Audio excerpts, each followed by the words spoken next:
Sahanau Bhunaktu Sahaviryam Karavavahai Tejasvinavaditamastu Mavit Vishavahai.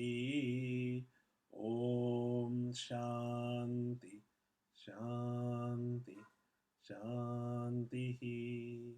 Guru Brahma Guru Vishnu Guru Devo Maheshwaraha Gurureva Param Brahma Tasmai Shri Gurave Namaha.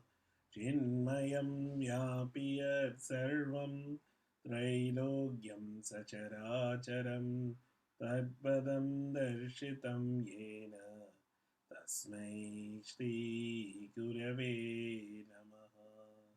Om Shanti Shanti Shanti.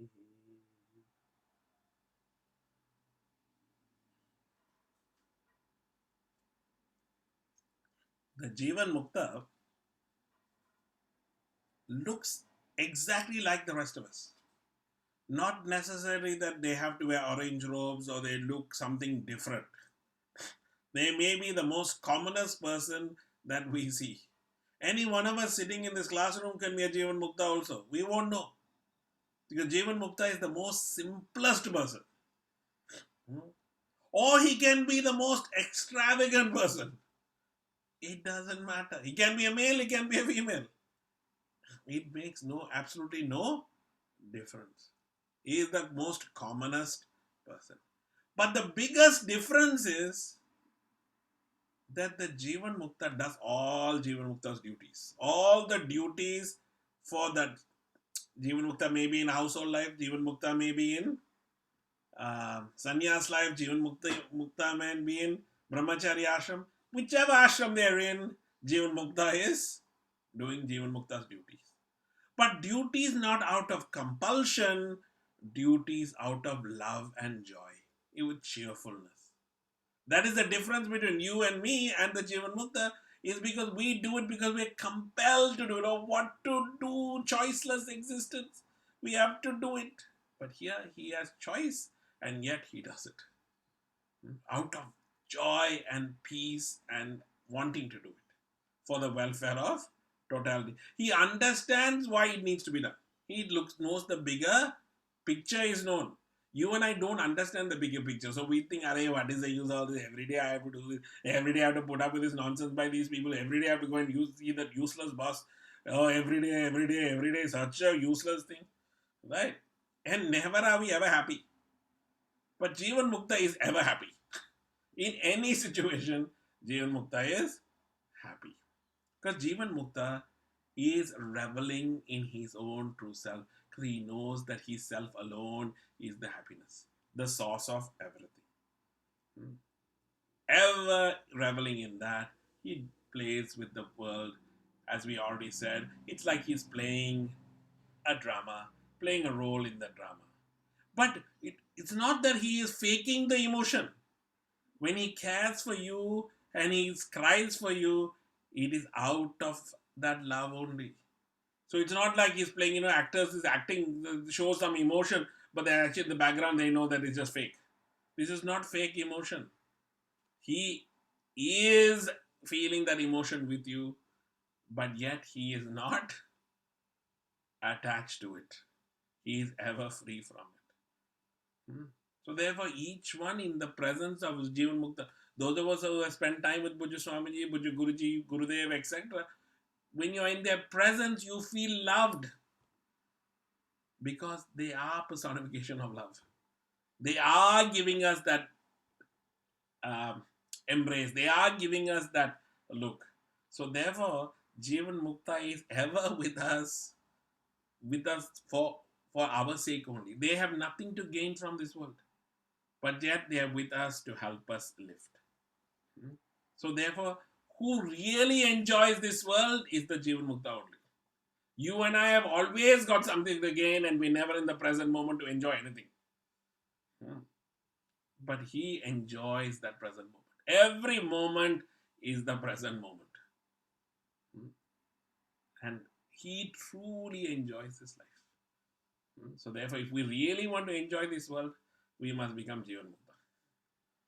Because we always have this thing, what happens after I realize no world, nothing is available? So just for our benefit, he is telling. Who? Shankaracharya himself, who is the Jivan Mukta. He is telling us what is the Jivan Mukta's sthiti, the glory of that Jivan Mukta. Okay, now in verse 10 now, continues further with the Jivan Mukta's Lakshanas. What does he do? What is the clothes that he wears? Now let us see further. Sudhaka. कदाप्याशावासाः क्वचिदपि दिव्याम्बरधरः क्वचित् पञ्चास्योत्थां त्वचमपि दधान कटितटे मनस्वी निःशङ्कः स्वजनहृदयानन्दजनको मुनिर्न व्यामोहं भजति गुरुदीक्षाक्षततमाः. This Muni, this Jivan Mukta, who is gone beyond the Vyomoha of ignorance, knows his true nature because of the grace of his Guru and the blessings of the teachings of the Guru. What does he wear? Sometimes he wears nothing. These are called avaduts. He wears nothing. And sometimes he wears all ornamentation, nice, shiny clothes. Now, if you remember in those days, they used to have this shiny silken cloth which shines. I don't know whether nowadays it's there or not. I've not hardly seen anybody wear it. But they have that silky type. I don't even know how you can wear such a cloth. Right? And there was a story that Bujja Gurudev was once given this shiny clothes. Right? And he wore it and came to the talks, apparently. Right? Orange, shiny. Oh, now imagine.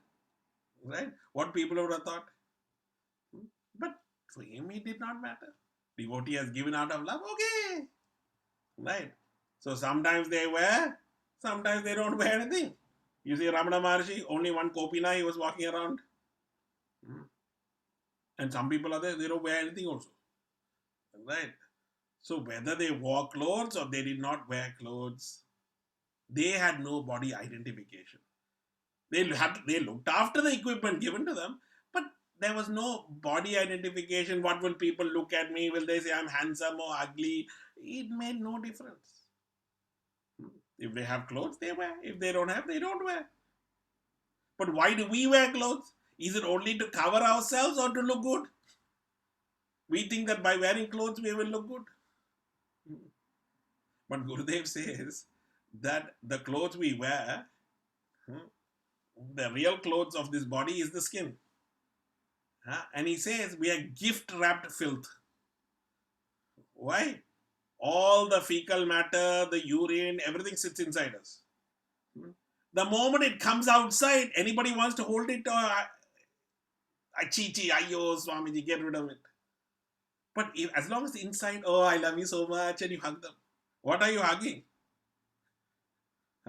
Urine, fecal matter, pus, blood. If it came out, ayo, hair, oh, your hair is so beautiful. The hair falls in your foot. What beautiful is that? Your nails, oh, Surbanaga, very nice and long nails. But when the nail falls in the foot, ayo, chi. Right? See how we ornament and beautify. Not that we should not keep it clean and nice and pleasant, but most of us spend so much time in attachment. But here, this, whether it's clothes or whether it's makeup or costume, whatever it is, right? They play against the occasion. They wear according to the occasion necessary, they will use. But they're not attached to it. So therefore, sometimes he is without clothes, and sometimes it's attired in silken garments. Sometimes he wraps himself with a tiger skin. But his mind is always under control. Manasvi Nishamkaha. His mind is always under control. Now, one who controls their mind, complete mind control, for them, they have the total universe at their hand. That's why we say, master the mind, you master the world. We are trying to master the world without mastering the mind. Your own mind is your best friend and your worst enemy, says Bhagavan Krishna in the Gita. Right? Unless you and I master our own mind, we can't master the world. We can't be master of anybody. But the moment we master our mind, we connect to the total mind of God. And what siddhis and what powers come to us. Hmm? So this, but we should not do it because we want powers. We should do it because we want to master our mind so that mind will be quiet and peaceful and happy. Right? But when we control, the benefit of it, if you want to know, is that whatever we think comes true. Even us, to the extent we can control our mind, to that extent, what we wish comes true. But a Jivan Mukta who is established in Brahman, who has to get established, should be in total control of the mind. What siddhis they will have. But Gurudev never form officially showed to anybody like some masters do. He never showed his siddhis. But there are many stories. If you read that book, At Every Breath the Teaching, devotees have given, after Gurudev left, their personal encounters with him. And he said that in one place, and these stories I've told you many times, but it's very dear stories to me, that in one place, that he was in Siddhabari, he was going to do a Jnana Yajna camp for 7 days. And it was predicted in that day that for the next 7 days it's going to be pouring down rain. And the camp was to be held in outside, open grounds, open theatre. Right? And one little sheet of cover would have been put. You know how in those days in India the covers were not so specific, so special, that people would have been blown away with the India wind of the Himalayan winds. So Gurudev comes out of go to the class, and the rain was all black clouds ready to pour. And Gurudev put his hand up and said, just wait. He just did that and he went for the talks. 7 days it did not pour. And then the Yagna finished, the talks finished on the last day of class. And then he was just about to enter back into his kutia, into his room. He looked up at the sky and said, and he walked in. It bucketed the moment he walked in. This is called Sankalpa Siddhi, the thought. Other Sankalpas of Gurudev, we can see that he wished that, he wanted a Chinmaya university. Chinmaya the university started. Then he wanted Chinmaya International School. That also happened. So whatever these great masters have wished for happens. He wanted Bhagavad Gita to go to every house. No, in every house, whoever's commentary it is, somebody has a Bhagavad Gita at home. At least one copy everybody has, whichever master it is in everybody's house or not. And if you don't have, please let me know. I will give you a copy of Gurudev's commentary. It's beautiful commentary to read. Right? It is free also. Better take it before 25th of December because all Gitas are free if you want. And especially those individual copies of chapter 1, chapter 2, chapter 3, that's the best. Because you get word for word everything so that you can study. So therefore, his sankalpa was that everybody gets. But this is only possible when our mind is in control. When we are masters of our mind.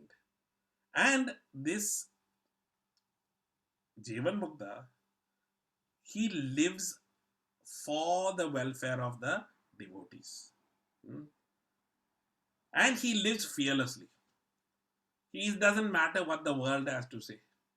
And Bhuju Gurudev, another example will be, because I can only talk about Gurudev because I only know him and the Guru Parampara. You may know other masters, right?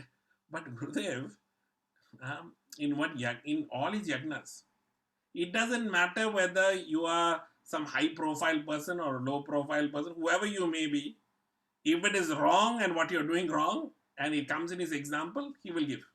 So whether it was the President of India or the Prime Minister of India, whether you are a Gunda, it did not matter.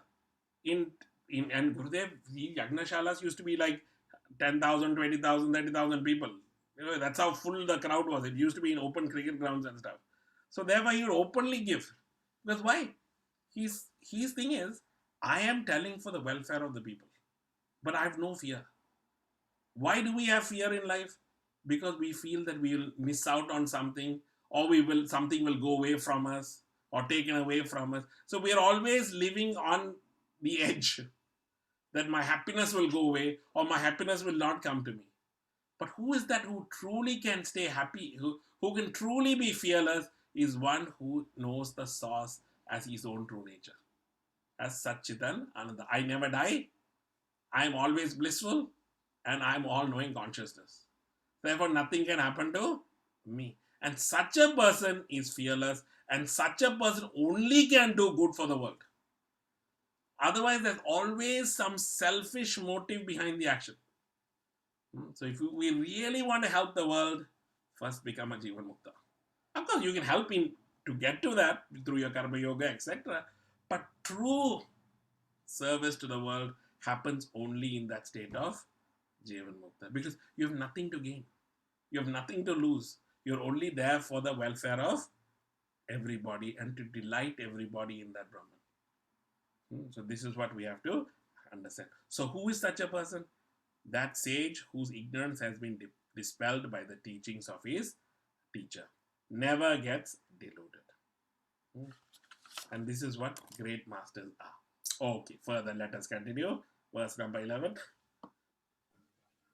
कदाचित् सत्त्वस्थः क्वचिदपि रजो वृत्तियुगतः तमो वृत्ति क्वापि त्रितयरहित क्वापि च पुनः कदाचित् संसारी श्रुतिपथविहारी क्वचिदहो मुनिर्न व्यामोहं भजति गुरुदीक्षा क्षततमाः.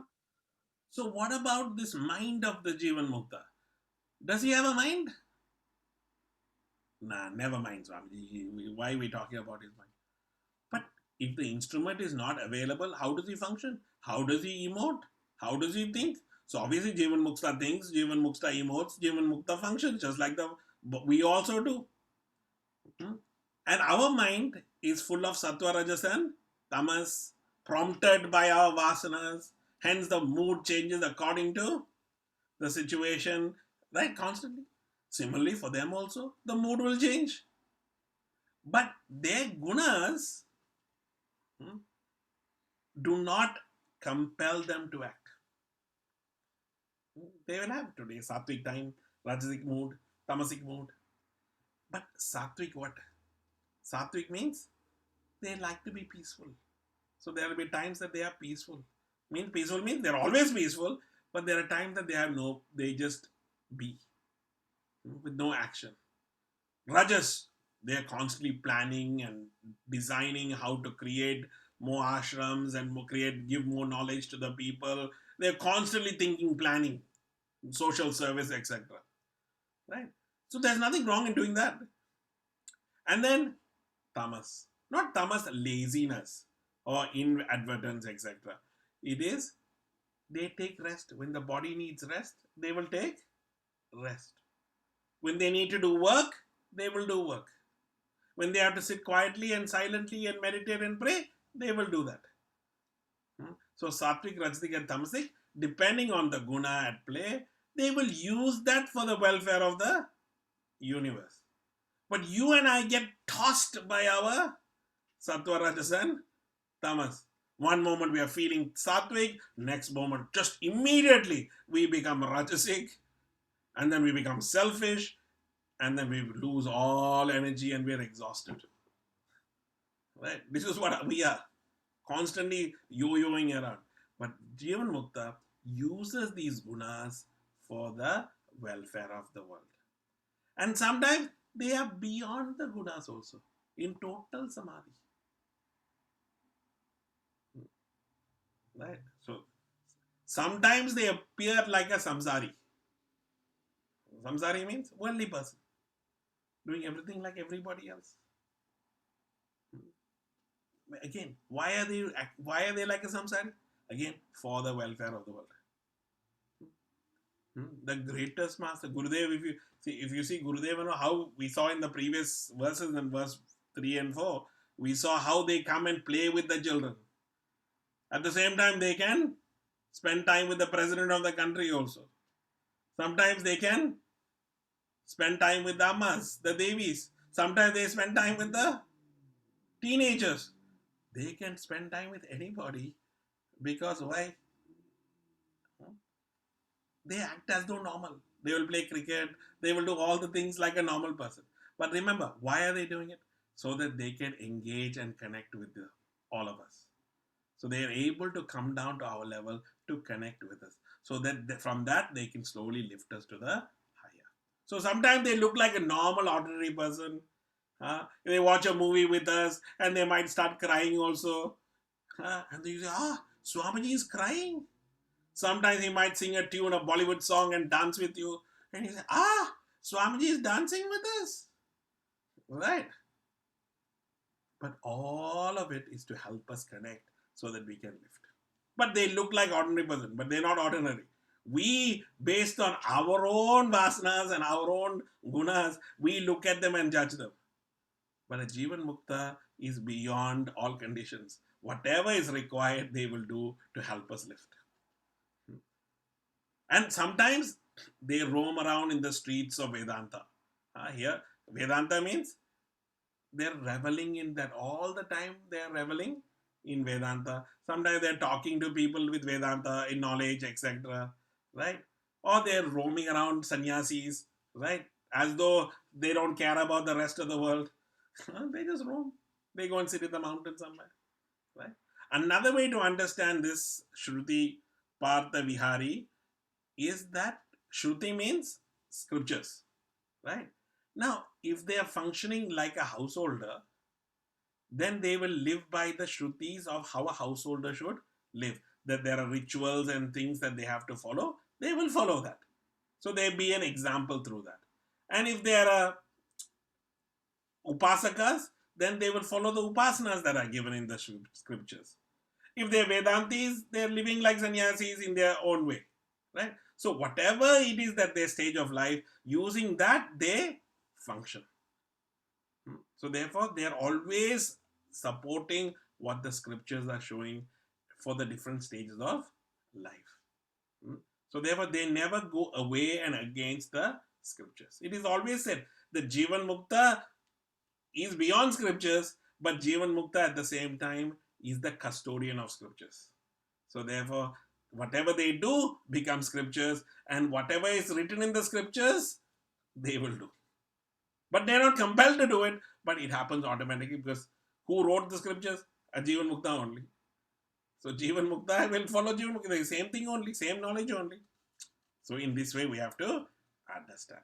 So therefore, one who has dispelled their ignorance, they go beyond the gunas and they also use their gunas for the welfare of the world. They may appear as an ordinary person or they may appear like a sannyasi, right? In whichever way it is, they are not attached. They are only working for the welfare of the world, ever free. They do their duty, but they are ever free from the duty. Because they don't want to gain or lose anything. They only do it the best they can and they're happily going. You and I always have some expectation behind. Hence, when we do our duty, also we get tired. How many of us at the end of the day feel tired? But they can keep on going and never feel tired. And you wonder, Are Baba, why you're not getting tired? Because you only get tired when your mind is disturbed. When your mind is peaceful and you're doing it out of joy, will you ever get tired? Check in your own life also. There are times that you worked all day but you're not tired because you inspiredly were doing it for, say, your guru is coming home or you are cooking prasads for Bhagavan, right? Especially these big festivals and all that you cook, right? But you don't feel exhausted because you're doing it out of joy. But other times, a small dish itself, oh, I'm exhausted. So, Jivan Mukta is never tired. But if it needs, he will rest. Okay, next verse, let's have a look. What else does this Jivan Mukta get up to? कदाचिन्मौनस्तः क्वचिदपि च वाग्वादनिरतः कदाचित् स्वानन्दे हसति रभसा त्यक्तवचसा कदाचिल्लोकानां व्यवहृति समालोकनपरो मुनिर्न व्यामोहं भजति गुरुदीक्षाक्षततमाः. Sometimes he's in Maunam. Maunam. Oh, very good. He takes a vow that I will keep quiet for today. So it can be a physical Maunam of communication. Many of us, in the name of Maunam, we write paper notes and give people. Actually, Maunam means you should keep quiet of all communication. But it's a start, of course. Let's not belittle anybody who practices Maunam because some people find it very difficult. One family said that on Saturdays, the husband is in Maunam. And on Sundays, the wife is in Maunam. What a happy life they can live. Because when somebody is saying something negative, you can't say anything, you are in Maunam. And then when somebody. So here, we should take Maunam to help us quieten our mind. Because to speak, you have to think. So if at least practicing that Maunam for a few hours in a week. But please do tell your people that you're in Maunam, otherwise they might think something is wrong with you. Right? So tell them, today I'm not going to talk. I'm not communicating. Unless, and then of course, don't become so stringent that there's a fire in the house and you don't say anything. Remember we told, flexibility is also necessary. Right? So if there's a fire, so therefore, when necessary, you will do it. Otherwise, you will not. So therefore, practice silence. So sometimes they're physically silent. Sometimes they're contemplating, thinking. So when you and I also, when we are thinking, do we talk? We go into that contemplative mode. Or we are in deep meditation, samadhi. So therefore, they are either physically silent or in contemplation or they are in deep samadhi. So therefore, they practice Maunam. But real Maunam is what? In the mind, there is no pacha, pacha, pacha, pacha, chattering going on. They are efficient in action. There is no hypocrisy in the mind. Otherwise, many of us, inside we are boiling, outside we are smiling. Right?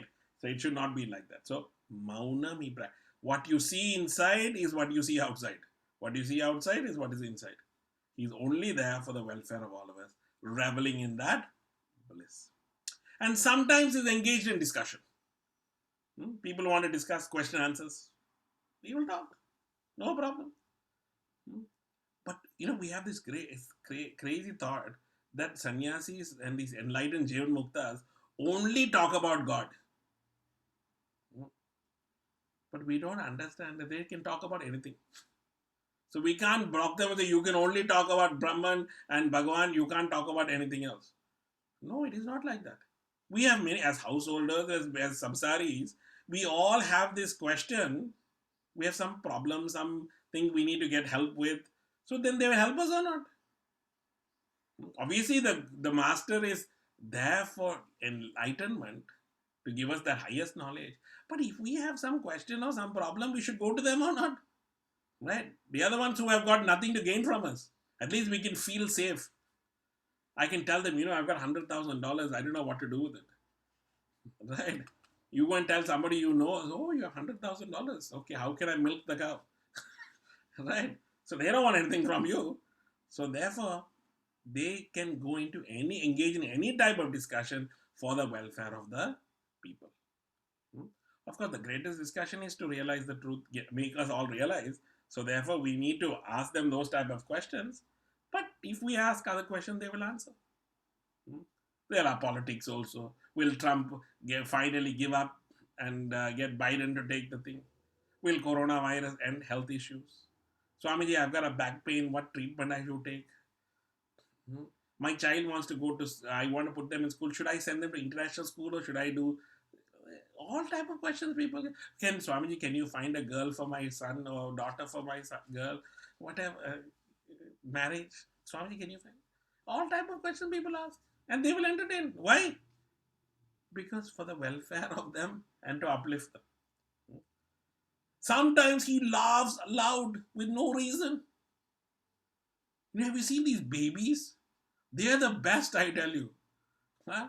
If you have, if you've seen your little grandchildren, because when you had your own children, you may be sleep deprived and all that, so you may have not seen it. But your grandchildren, when you see, of course, some of you don't have grandchildren, please wait, they will be coming soon, and observe. And out of nowhere, they just start laughing. Right? They find some amusement. Hmm. Jivan Mukta is like that only. He suddenly just starts laughing for no reason. There's no joke, there's nothing going on. They just laugh. Because pure joy is gurgling up in them. Right? Because they're reveling in their own self. And other times, they observe everybody keenly. Don't get scared. They're just observing. Not judging you, they're just observing. Entertainment value. See, you don't have to watch movies and soap operas, Sun TV, Z TV, you don't need to watch. Just watch the people around you. Go and sit in a supermarket, that shopping center and watch what drama goes on. You don't need to pay money for ZTV. It's a free TV. Huh?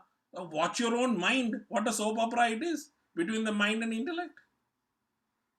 So Jivan Mukta looks and just observes the behavior. It's right, entertainment value. And most importantly, the Jivan Mukta is spontaneous. Right? Ever free. It's like childlike, we say. Not childish, but childlike, very spontaneous. Because full of love and happiness, it's spontaneity. And whatever they do is only for the good of the world. So therefore, this Muni, his ignorance has gone because of the teacher's grace and blessings, never gets deluded. Such a person lives freely. Okay, further let us see what else this Jivan Mukta, how else does he express in this world? कदाचित् शक्तीनां विकचमुखपद्मेषु कवलान् क्षिपंस्तासां क्वापि स्वयमपि च गृह्णन् स्वमुखतः तदद्वैतं रूपं निजपरविहीनं प्रकटयन् मुनिर्न व्यामोहं भजति गुरुदीक्षाक्षततमाः. Sometimes when they're doing their puja for Bhagavan, and here doing puja for Devi, and how many different Devis are there? Vaishnava Devi, Kamakshi Devi, Vishalakshi Devi, right? Chamunda Devi. How many Devis, different styles are there? So he's worshipping Devi, and that Naivedyam, that food that you offer, he literally takes the food and puts it into their mouth. So the statue is there, he would go and feed. Why? Because he sees them real. Right? It's not that they are not real. For him, he sees them, Bhagavan is standing there. And he would literally feed them and put it in their mouth. And sometimes when he's feeding them, he will feed himself also. So he said, take the prasad, put it in the mouth of Devi, and he will put it in his own mouth. Now imagine if you are a Brahmana Devata who is actually doing the Panditji, who is doing the puja and watches such a person, is he madman or what? What is wrong with you? How can you eat Bhagwan's prasad? First, you're putting food into the Bhagwan's mouth, and then you're eating it also without giving Bhagwan. What's wrong with you? So, there's a story that Puja Gurudev had said once that Ramakrishna Paramahamsa was a great Devi Bhakta, right? So, he will do Arti for Devi. So, one day he was doing Arti for Devi, and suddenly he turned the Arti to himself and started showing to his heart. So, people got upset. And even the Pandits and all got upset. So they complained to that queen or something of that place. But she knew Ramakrishna Paramahamsa's bhakti. So she came and asked Paramahamsa, why are you doing arti to yourself? He said, I am. I'm not doing arti to myself. Wherever I see Devi, I will do arti. So I saw Devi in there, so I was doing arti to her. So wherever I see, I will do. Look at that bhakti. What he saw and what we see. We see, look at this ego man doing arti to himself. But there is no me. There's only Bhagavan. So wherever these Jivan Muktas go, who do they see everywhere? They only see Bhagavan only. Another story we hear of one person was sleeping and pointing his feet towards the Shivalingam. Right? Or he put his feet was on top of a Shivalinga while he's sleeping. So the priest came and was so angry. And the priest said, "How dare you point your feet at Bhagavan? That itself we don't allow. And now you're putting your feet on Bhagavan also."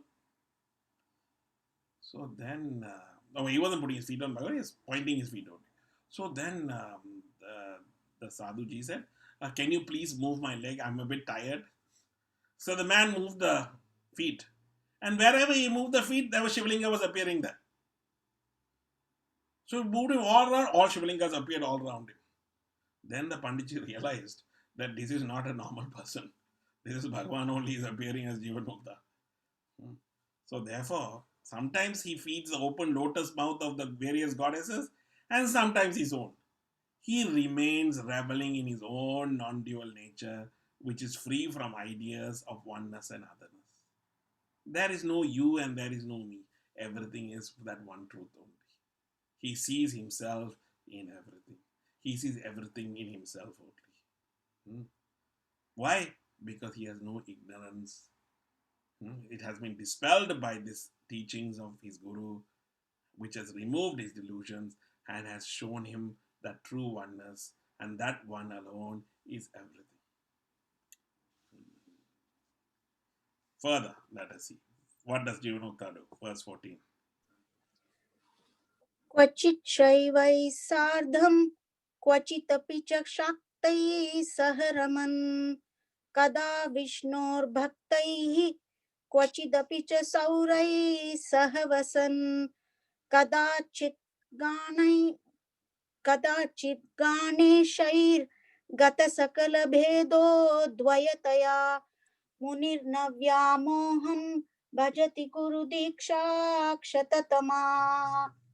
So this Jivan Mukta has no notion of differences. Like, remember the story I told you of the goldsmith? Whether you brought Rama idol or you brought the Krishna idol or you brought anything, he only sees gold only. So in the same way, this Jivan Mukta has no notion of differences. Everybody and everything is nothing but that one indivisible truth, that non-dual Atma. So wherever he goes, he is always reveling because everything is him only. See, when you have no duality, no difference, then everything is only one, which is you. Whenever we feel that oneness, don't we feel joy and blissful? So wherever he goes, he is only seeing himself everywhere, that Lord everywhere. So therefore, when he goes and meets devotees of Bhagavan, where Shiv devotees, now you go up to the Himalayas in cold weather, depending on which type, so-called devotees taking bhang and smoking and all, he will sit with them. Not that he will take, and even if he takes, nothing will happen to him. Right? Shiva devotees, he will be there. Then he will go to Shakti temple and he will do all the different tantra, mantra, everything they will do. Puja he will do. Then he will go to Vaishnava temple and sing and dance, sing kirtan, etc. Then go to Surya temple and Surya devotees, he will do follow them. Then Ganesh Bhaktas, he will do eat modakas and spend time listening to the Leelas there. So therefore, he did not see that they are different. You and I will see when we are so attached to, I'm a Vaishnavite, I am a Saivite, I am a Shakta, I am Ganapatiyite, I'm Saurya, right? We create all these divisions and then we don't want to associate with the other. And even in Vaishnavite also, Madhavas are there and then some other group is there. What is the problem? We are all human beings. We are all from that same infinite Brahman only. Right? But look at how much divisions we create. And then between religions also we create. Muslim versus Christian, Christian versus Hindu, Hindu with Jain, Buddhist. Oh, how many different classifications? Shudra, Vaishya, Brahmana, everything we create. So much confusion. But Jivan Mukta has no problem. He sees oneness in everybody. Whether it is rich or whether it is poor. One story that I always share with you all is with Guruji. Hmm. In mission, when we have bhikshas and all that, devotees give Guru Dakshina and stuff like that. It's part of the tradition that we give and for blessings for the family. So what happens is generally sometimes we forget the purpose of it. We means the householders who run the show. So sometimes we forget, and sometimes that's the only time that money people give dakshina also in lots, only when the guru comes. So that's probably why. So therefore they always, and there's only, and guru only stays for 5 days or whatever. So then bhikshas is allocated. And in one particular place he went to in Guwahati, there was the bhikshas was set, right? And obviously every day there will be bhiksha to be given and donation. So they suggest donation also. So the last day before Guruji was leaving is the prime. Everybody wants that. Everybody wants to give bhiksha to him, right? Prime spot. So obviously the bhiksha dakshina suggestion was very high also.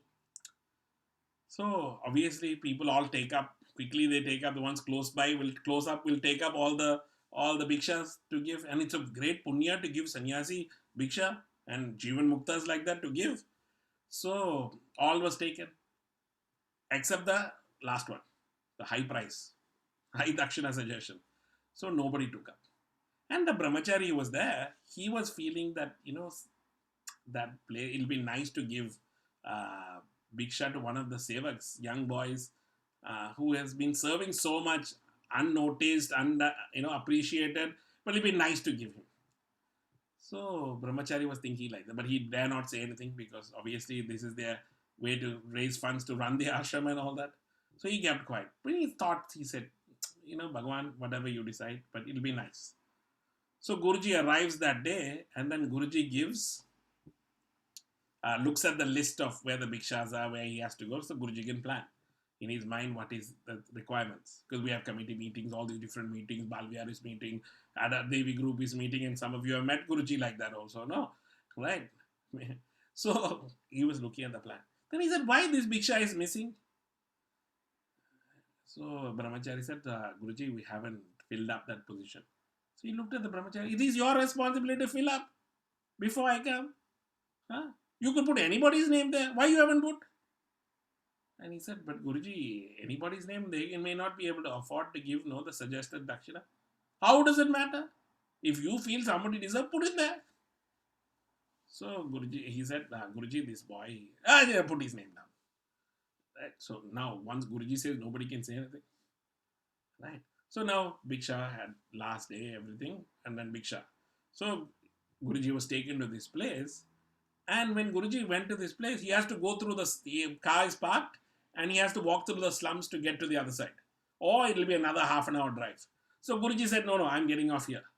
And Guruji started walking through the slums, meeting all the people as he walked through, and he reached the other person's house. Very poor house. One, in India, in the poor houses, there's one room which looks like many rooms, right? And there was one little bench, and some food was kept there. And people who are the family members, about 10 of them who lived there, was waiting for Guruji. So Guruji was received. Guruji went and sat on the middle of the bench. So obviously there's only one bench. So he sat there. And then he said he's hungry. So food was brought, kept on the bench. So Guruji sat there, cross-legged, sat there. And Guruji ate everything in that all the bowls. He finished everything. And then he said, I'm feeling very tired. And he went to sleep there. Now, you go to somebody's house, you don't even know them. You eat all their food, and then you go to sleep in the bench also. And then half an hour later, he woke up. And then he sat up and he sang a bhajan. And then he said, okay, I'm time to go now. So he got up. Said, Guruji, we're going to give you some dakshina. So he gave Guru dakshina. And Guruji got up and he walked out. Now, if you think about it, there are so many people who are very upset that they didn't get that bhiksha on the last day. Right? And Guruji came to this poor boy's house to do bhiksha, to take bhiksha. And that also, he ate everything and slept also. In whose house he will come and sleep also. And sang bhajan also. Right? This is the grace of the Jivan Mukta. Whether that person is rich or poor, they don't see. It is the heart that is seen. Because they are the ones who sit in the heart of everybody. Right? When our heart is ready, the Jivan Mukta, the Guru, will come to us. That is why in all scriptures it is said, you don't need to go looking for the Guru.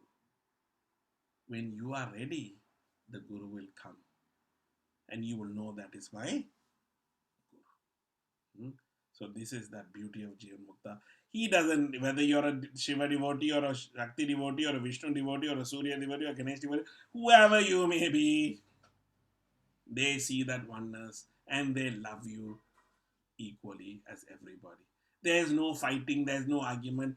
As a Ganesh devotee, he will sing Ganesha bhajans and talk about Ganesha.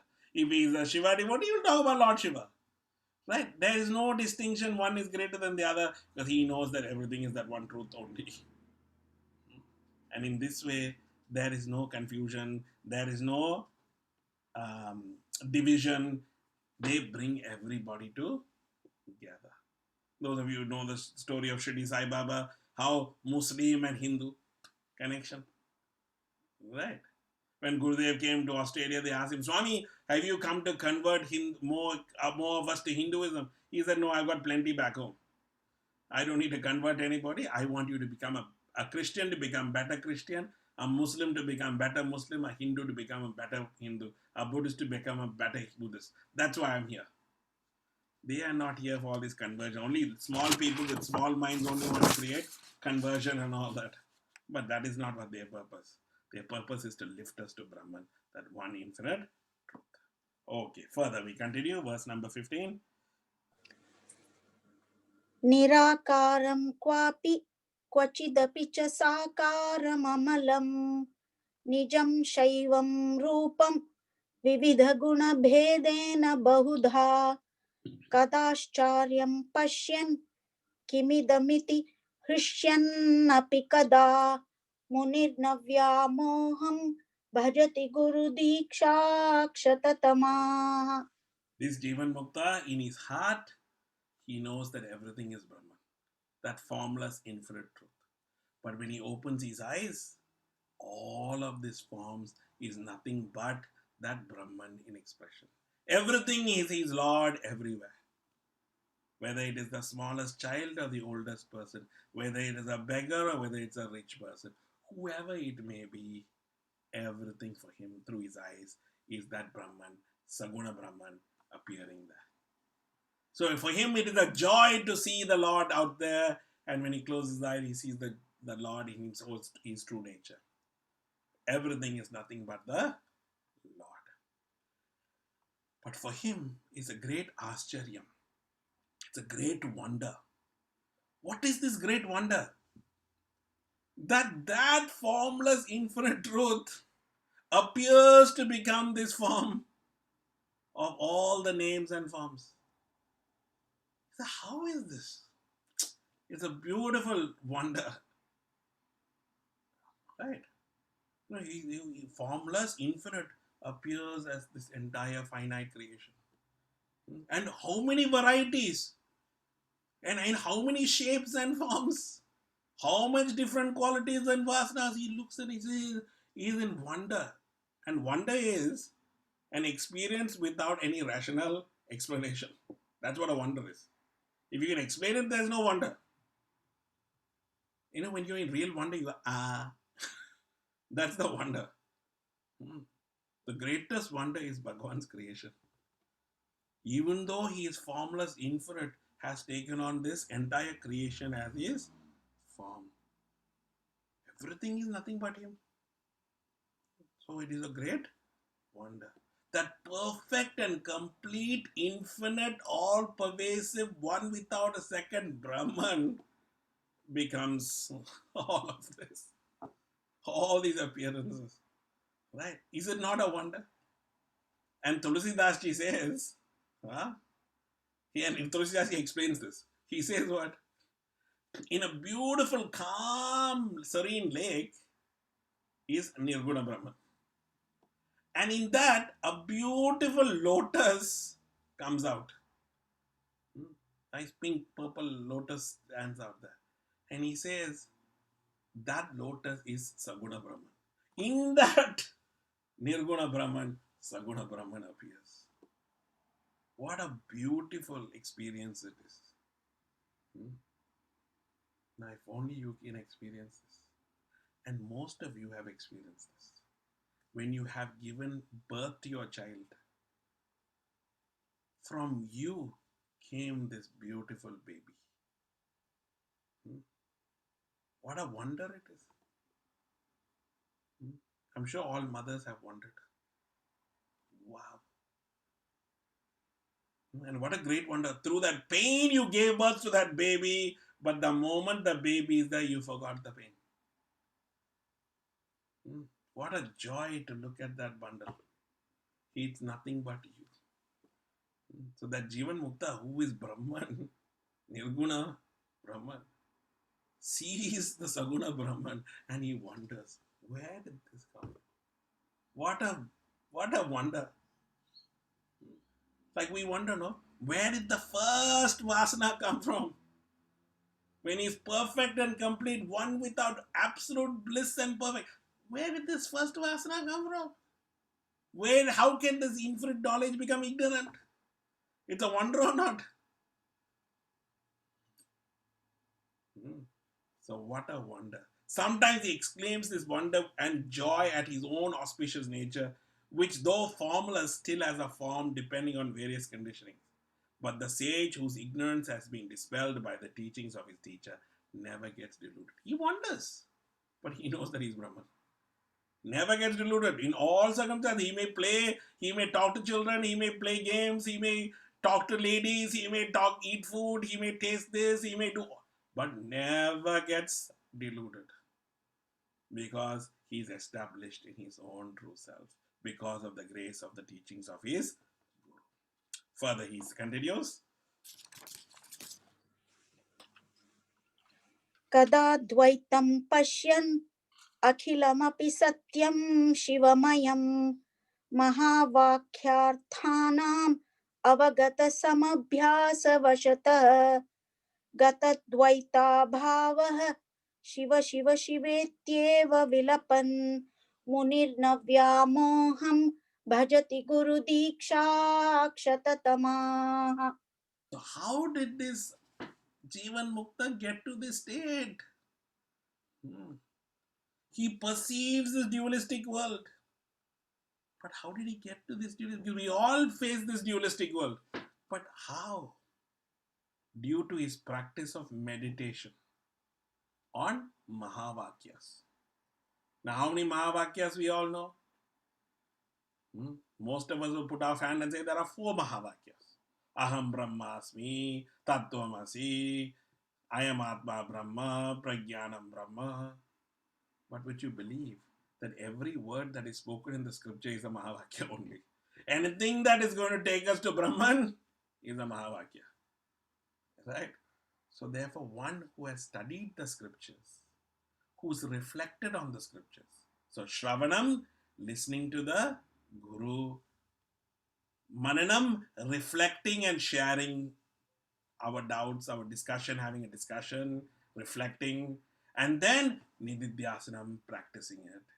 Having practiced this Mahavakyas, he comes to realize in his dhyanam, in his meditation, that he is Brahman. Shravanam, you listen. Mananam, you reflect to try and come to a understanding. And what you understand, you put it into practice. And in that practice of meditation, you come to experience that infinite truth. So even though he's now experienced the infinite truth, through his eyes, he's going to see names and forms, the dualistic world. But he knows from his direct experience that even this pluralistic world, the substratum, the adhishtanam is that Atma, that Brahman only. So therefore, free from the notion of duality, even though he's seeing duality, he does not experience duality because he's one with that Brahman. He keeps chanting and repeating Shiva, Shiva, Shiva, Shiva, Krishna, Krishna, Krishna, Krishna, Devi, Devi, Devi, Devi. He keeps on chanting. Why? Because everything he feels, everything he's seeing is that Brahman only. Why? Because his Guru has given him this knowledge which has removed his delusion. that he is limited and lifted into the verse 17. इमां मुक्तावस्थां परमशिवसंस्थां गुरुकृपा सुधापाङ्गावाप्यां सहजसुखवाप्याम् अनुदिनं मुहुर्मज्जन् भजति सुकृती चेन्नरवरः तदा योगी त्यागी कविरिति वदन्तीह कवयः. We hear that liberation is only possible by the grace of the Guru. Why is it that liberation is only possible through the grace of the Guru? Is because one who has experienced the other side is the only one who can lift us to the other side. If we both are drowning in the water, how I can save you and you can save me? So the Guru who is established in Brahman, who is the infinite, is the one who can lift us out. So it is said that even if you are ignorant, even if you don't have this intellectual logic and reason and knowledge, but if you can serve your Guru, by the grace of that Guru, you will get the knowledge and realize. And such we see in Shankaracharya's disciples itself. That Totakacharya, we see Totakacharya. He was a sevak. He was serving Shankaracharya only, washing his clothes, cooking his food, doing all that. And all the other students used to think, Arey, this is such a dumb fellow. Right? Right? I don't know why he's sitting in the ashram serving Guru only. He should be studying scriptures, pulling them out, discussion, strong verbal discussion, arguments, and writing books and all that. And Shankaracharya noticed this, that the students have this problem. And one day when they were having class, Shankaracharya has already come to the class and sitting in the dais. Usually Guru comes after the students all arrive, but here Guru is already sitting and this boy is missing in the class. And all the elite students who are sitting in the front row said, Gurudev, please start. And Shankaracharya said, no, Giri has not come. No, he has to come. They said, but what will he understand? He doesn't know anything. Right? So Shankaracharya called out, hey, come. And hearing the Guru's voice, the boy, whatever he was doing, he left and he came running into the room. And Shankaracharya says to him, tell me, who are you? And out of the mouth came Totaka Ashtakam, which talks about that supreme Brahman. So what is to, if the Guru's grace is on us, who said we cannot achieve Brahman? So therefore through Seva one can achieve this. If one can get the grace of the Guru, one little glance of the Guru is enough. Kataksha Kirana Chanter, says Advaita Makarata. That one side glance is enough to put that fire of sorrow out and get liberated. So the state of liberation is in abidance in supreme auspiciousness, achievable by the Guru's grace and compassion side glance, which is a reservoir of natural pure bliss. Who is this Guru? Brahman, the infinite Nirguna Brahman, who is appearing as our Guru in front of us, who is full of compassion and full of love and only wants our upliftment. It's Guru is father, mother, friend, brother, sister. This is what the Guru is. He is all of our relationships and even more. Yesterday only we were looking at Guru Paduka Stotram, and where Guruji says that Guru is even more higher than the Lord only. Because Guru is the one who's going to show us God. So therefore, that Guru who has come to us out of his love and compassion, whether we deserve it or we don't deserve it, Guru is in front of us. Bowing down to the Guru in our seva, let him guide us to that infinite. Because he is full of compassion. one who resorts to it daily, again and again, moment to moment. Resorts to what? Resorts to these practices, resorts to the seva of the Guru and study of the scriptures and doing the sadhana and regularly doing it and every moment living that teaching. By the blessings of the Guru, one will reach that infinite truth. And the Guru says, such a person is called a yogi, a yogin, a tyagin, and a kavi. So, who is this yogi? One who is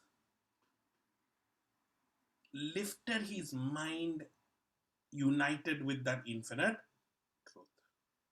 Kavi, he who knows all and everything. One who knows that infinite Brahman is called a Kavi. And a Tyagi, who is this Tyagi? One who renounces ignorance. Thinking that I am this limited BMI, that this world is real, and that this world will give me this happiness.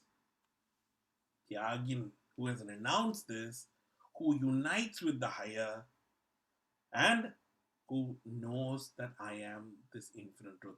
Brahmavid Brahmeva Bhavati. One who knows Brahman is Brahman. Knows Brahman means one who comes to let go of everything in that seat of meditation and comes to establish in that Brahman his own true self is the one who really knows Brahman. And that knower of Brahman is Brahman. And every moment, daily, again and again, in every moment, that person unbrokenly lives in this state of Brahman. And that Jivan Mukta is called a yogin, a tyagin, a kavi. Further in verse 18. Mauni Mauni गुणिनि गुणवान पंडिते पंडितश्च दीने दीनः सुखिनि सुखवान भोगिनि प्राप्त भोगः मूर्खे मूर्खो युवतिषु युवा वाग्मिनि प्रौढवाग्मी धन्य कोपि त्रिभुवन जयी यो वधूते वधूतः. Silent among silent. This Jivan Mukta is like a crystal glass. If you have seen a crystal, huh, you put a blue cloth next to it, what does it reflect? It looks blue. You put a red cloth in front of it, it looks red. A green, green. So whatever that it comes in front of it, it reflects that. So in front of the silent person, he is silent. Among the virtuous, he is the most virtuous. Among the learned, he is the learned. So therefore, in heavy discussions, he will share his knowledge. No inhibitions, he will share. But no ego. That you have to follow, no insistence, no obsessiveness. He will share with the learned people. Among the meek people, he is very humble, as though he knows nothing. Exuberant among all the joyous people. When people are happy, he is also happy. And enjoyer among all the revelers. Whoever revels in Brahman, he is also reveling. Among fools, he is like a fool. Among the youthful, among the young women, and young men, you young women, you young men also. When he is with youngsters, he is like a youngster.